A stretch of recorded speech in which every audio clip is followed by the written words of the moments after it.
Swayam Prabha. Digital India. Educated India.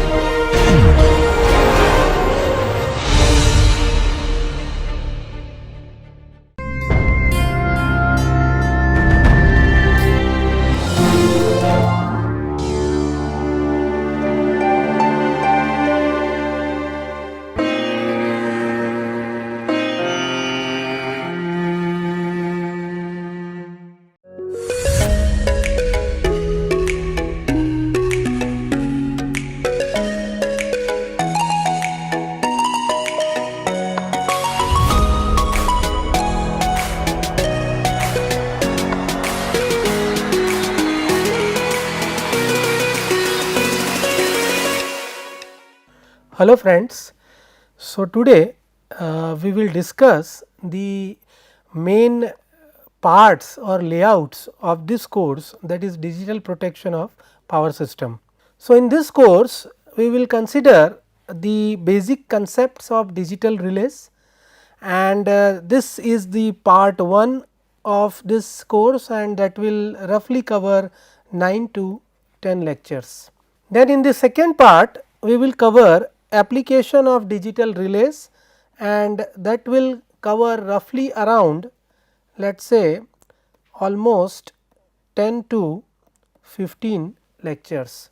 And in the third part we will see the different application of digital relays, and remaining lectures are covered in this third part. So, let us start with the classification of relays. So, we know that relay is a device which is used for sensing the fault. So, whenever fault occurs either in the overhead transmission line, or whenever fault occurs or short circuit occurs in any apparatus, then the relay is a device which is going to sense the fault, and after sensing the fault it will initiate a signal to the circuit breaker further for isolation of that devices or the lines. So, if we consider the classification of relays, then the first classification of relays that can be done based on the number of operating quantities. So, that means if relay needs only one input for operation, then that is known as single on input or single quantity relay, and the best example is overcurrent relay. The second part is the two quantity relay or two input relay, and the examples are differential and distance relay. So, in two input relay, relay needs two quantities, let us say voltage and current, and based on that the available voltage and current input, the relay will take appropriate decision. The third part or category is the multi input or multi quantity relay. So, this is the first category of the classification of relays based on number of operating quantities which we provide as an input to the relay. The second classification is carried out based on function each relay performs. So, if we have overcurrent relay, then it works when the current exceeds a predetermined threshold value. The relay known as under voltage or over voltage relay works on the voltage. If voltage exceeds some threshold, or if voltage reduces below some set value, then this relay operates. Similarly, distance relays are also there. So, when the impedance measured by the relay is less than the set value of impedance, then distance relay operates. Similarly, we have directional relay, overfluxing relay, thermal relay and power relays. So, directional relays are used when we want to compare the direction of current in which the angle between voltage and current, that is compared. So, if current exceeds the predetermined threshold value and the set direction is also achieved, then the directional relay operates. Similarly, we have overfluxing thermal and low forward power relays which are used for different applications. The third classification is done based on the time of operation of the relays. So, for example, instantaneous overcurrent relays are there which operates instantaneously, but we know that not a single relay is available which operates instantaneously. So, any relay which operates in one cycle or at the most 1.5 cycles, that relay is known as instantaneous relays. The second is known as time delayed relay. Let us say we set the time say 5 second, and if current exceeds a particular value and it remains for 5 second, then time delayed relay will operate. The third type is inverse overcurrent relays, which has inverse time characteristic. So, time of operation of relays is inversely proportional to the magnitude of current. And then we have inverse definite minimum time IDMT relays. So, which operates with the combination of inverse time overcurrent relays for certain value of fault current and the time delayed relays if magnitude of fault current exceeds, let us say 20 times the plug setting. The next category of classification is based on the timeline, construction or operating principle. So, the first is the electromechanical relays, the electrostatic relays are also there, microprocessor based relays, digital relays and IDs are also there. So, all these classifications starting from electromechanical to static to microprocessor to digital and IDs, we will discuss in terms of various generation of relays. So, now let us see what are the different generation of relays. So, if we consider the first generation of relays, then the first generation of relay is nothing but the electromechanical relays. They are also known as sometimes electromagnetic relays. The second generation of relays are known as the static relays, because they use the static components or semiconductor components inside the relay, that is why they are known as static relays. The third generation of relays, that is known as microprocessor based relays, because they use microprocessor as a processing unit. The fourth generation of relays, that is known as digital or numerical relays. So, digital or numerical relays, they are the advanced version of microprocessor based relays, and they inherit all the features of microprocessor based relays. And the latest generation of relays available nowadays, that is known as IDs, intelligent electronic devices. So, if I consider the timeline of this different generation of relays or 5 generation of relays which we have starting from electromechanical to static to microprocessor to digital and ID. So, the first electromechanical relay invented in 1835, but the first electromechanical relay that is actually installed in the utility is in 1905. Then the second generation of relay, that is static relays, came in market, and this relay came in 1964. After that we have the microprocessor based relays which are introduced in 1968, but the first relay commercially available for utility purpose, that was in 1980s. Then in 1985, when the advancement has taken place in the microprocessor, in numerical or digital relays came in market, and after that, after with the further advancement in communication technology and processors, in 1989 the intelligent electronic devices came in market.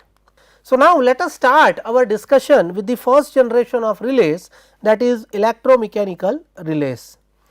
So, this relay works on the principle of electromagnetic induction.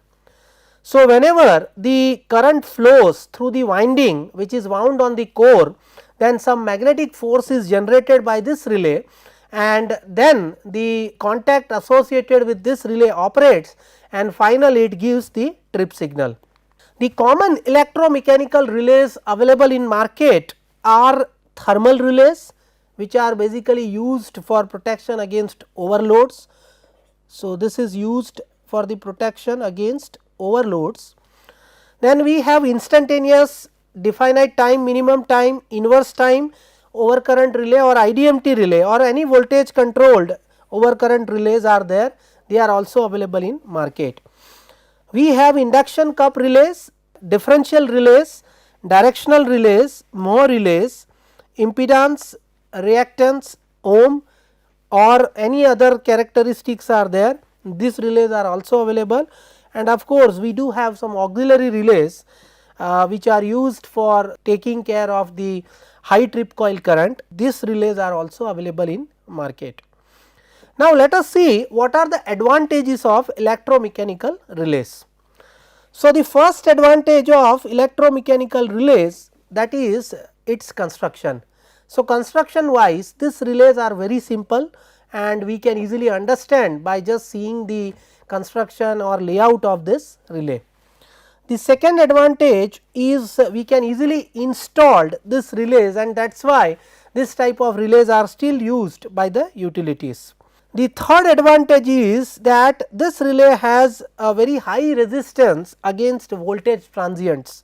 So, they are very rugged in nature. So, because they can withstand the voltage spikes which are initiated because of the surges, and surges can be because of the lightning surge or it can be because of the switching surge.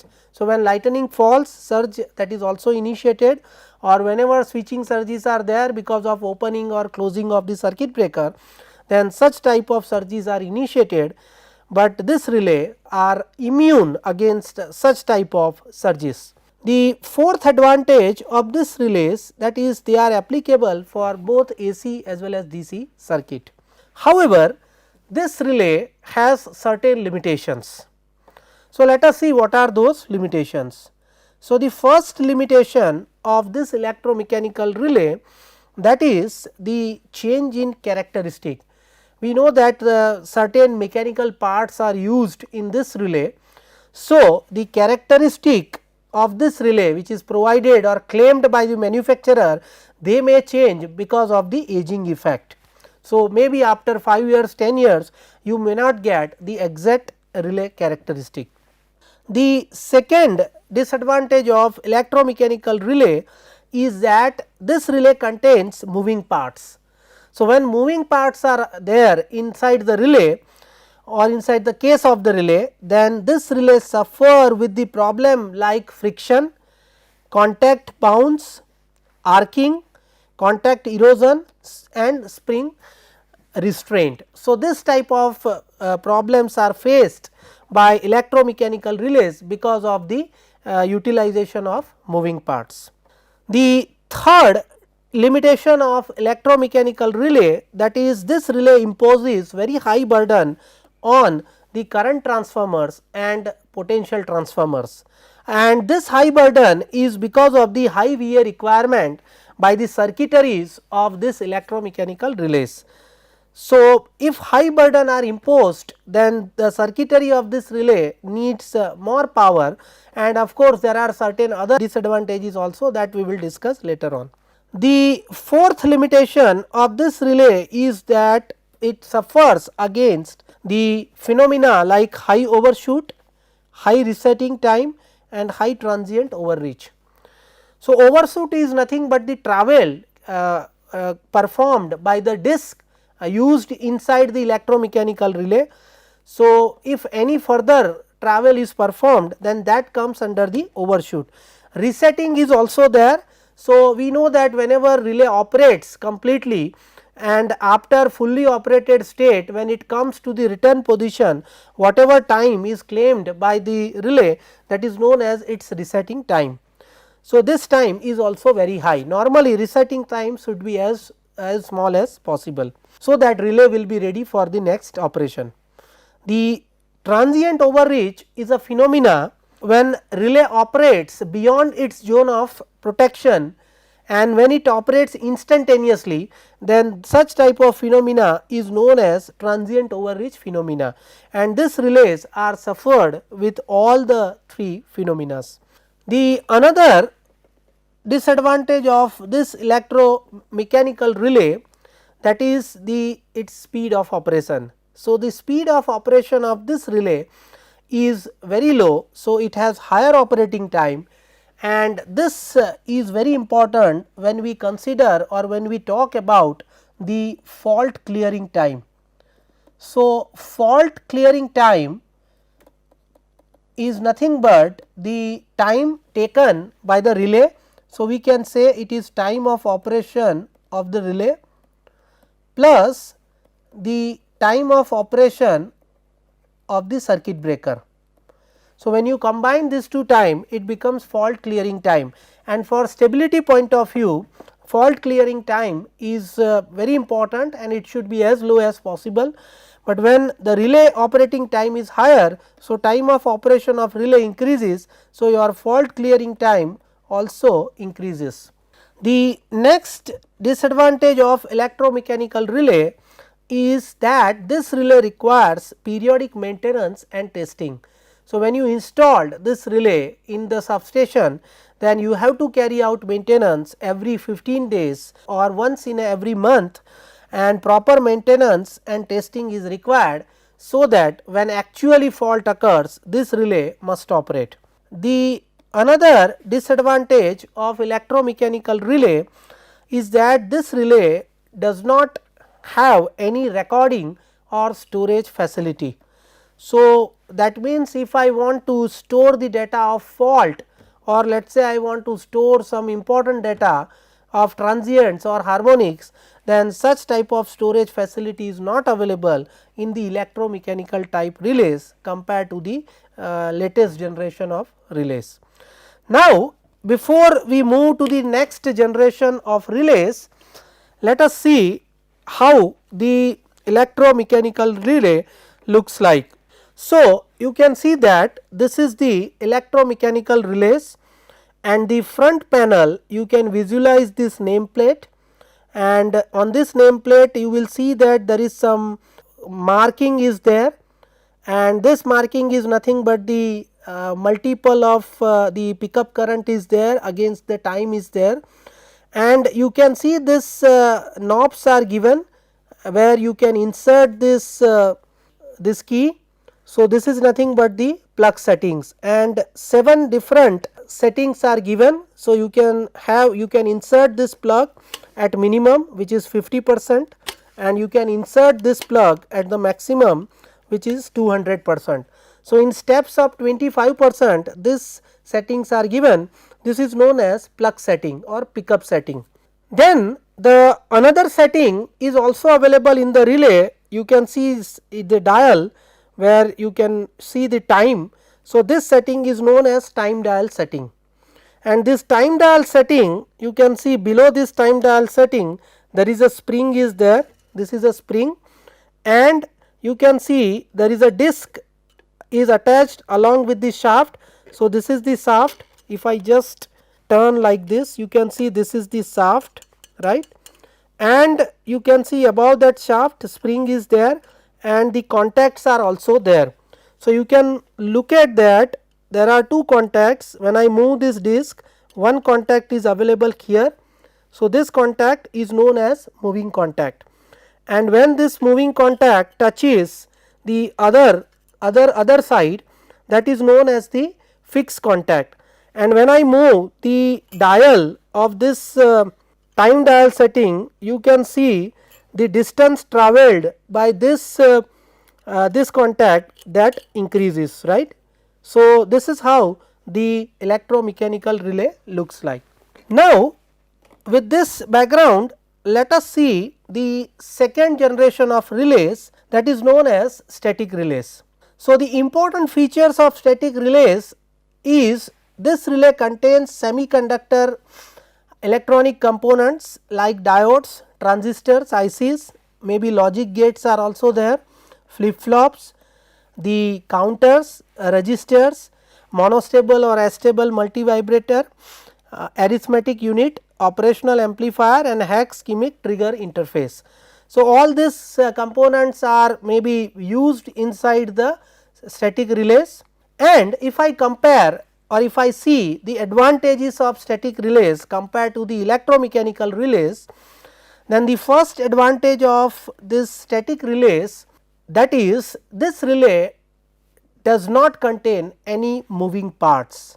So, as this relay does not contain any moving parts, so the problem related to the friction, contact bouncing, arcing which is going to occur between the contacts of the relay, contact erosion that is also there with the contacts of the relay, spring restraint that is also there, some force is required to overcome the spring force. So, such type of problems are now overcome or rectified when we use static relays, and because of this relay has reduced maintenance. The second advantage of static relays, that is, this relay has reduced burden on CTPT. So, whenever we use static relay and when we connect this relay across the CT and PT or both, then this relay imposes low burden because of the lower VA requirements of the circuit inside the static relays. So, when this burden on the CTPT is reduced, this will give us three important advantages. The number one is the accuracy of CT and PT is better when it has low burden. The second is the CT or current transformer operates in the lower part of the linear region. So, you can see I have shown here the characteristics of CT. So, you can see here that on x axis you have the current and on y axis you have the voltage, and I have shown the 2 points, that is a point A and another point K. So, this is nothing but the linear region of the CT. This is the no load region of the CT, and anything beyond this point K, that is the saturation region of the CT. So, normally when we operate the CT, we want that CT should operate in the linear region of this curve. So, that it does not move into the saturation region, and whatever transformation of current that is performed by CT, that can be performed faithfully. The third important advantage because of the reduced burden, that is the VA rating of the CT and PT that can be reduced, which in turn helps in the reduction in size and the cost of the CT and PT. Moreover, if we consider the another advantage of the static relays compared to the electromechanical relays, then static relays has better response time, and this is of the order of let us say 1 cycle or 2 cycles. So, our fault clearing time that can be reduced. The another advantage of static relays, that is it has it gives the precise and complex characteristics. So, we can have our own characteristic also, and that is not possible in the electromechanical relays. It gives less maintenance, as we have discussed earlier. The another thing is the problem of overshoot, resetting time and transient overreach. This has been reduced compared to the electromechanical relays, and this relay has high drop off to pickup ratio. So, this will be really helpful, because when we say drop off to pickup ratio, it should be as high as possible, so that relay performance improves. So, this is better in case of static relays.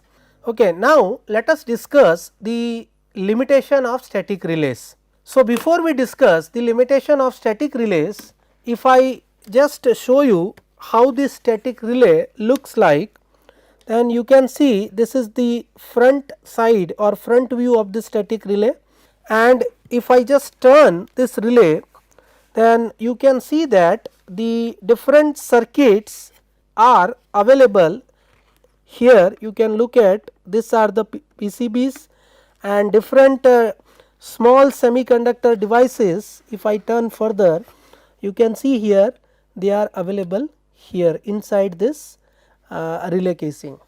So, if I consider now the limitation of static relays, then the first limitation of static relay is that this relay maloperates when temperature variations and mechanical vibrations are there. So, temperature variations are there because we know that based on season temperature changes, and because of that the performance of various semiconductor devices used in this static relays, that also varies. The mechanical vibrations are there when we have let us say earthquake, or when we have installed some this type of relay in particular some special condition environment where drilling or other things are going on, maybe in some industries like chemical and some other industries. So, there this is very important point. The second disadvantage of static relay is this relays are prone to voltage spikes. So, whenever the voltage transient are there because of either lightning surge, we know that when lightning surge falls it will create a travelling waves, and because of that the transients are generated, and that is going to affect the performance of this relays. The switching surges are also there because of the operation of circuit breakers. So, we know that circuit breakers are widely used in transmission lines and transformers, even with apparatus also. So, when we open or close the circuit breaker, then the surges are generated and they are going to travel with the line, and those are going to affect the static relays. The third limitation of static relay is that it has lower short time overload capacity.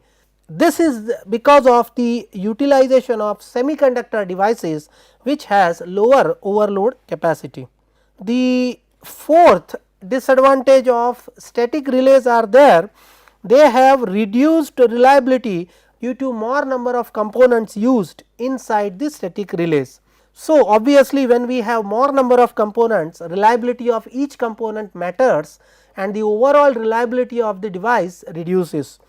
So, if we want to avoid this, that means if we wish to improve the reliability, then the careful choice and better quality control is required when we manufacture the static relays. So, this is all about the static relays. So, in this lecture we have discussed the initially different generation of relays. Before that we have also discussed the classification of relays, that how the relays are classified based on time of operation or based on number of inputs given to the relay. And then we have discussed the electromechanical relays with the features and advantages and disadvantages, and then we have discussed the advantages and limitations of static relays, that is the second generation of relays. So, we will discuss the another 3 generation of relays in the next lecture. Thank you.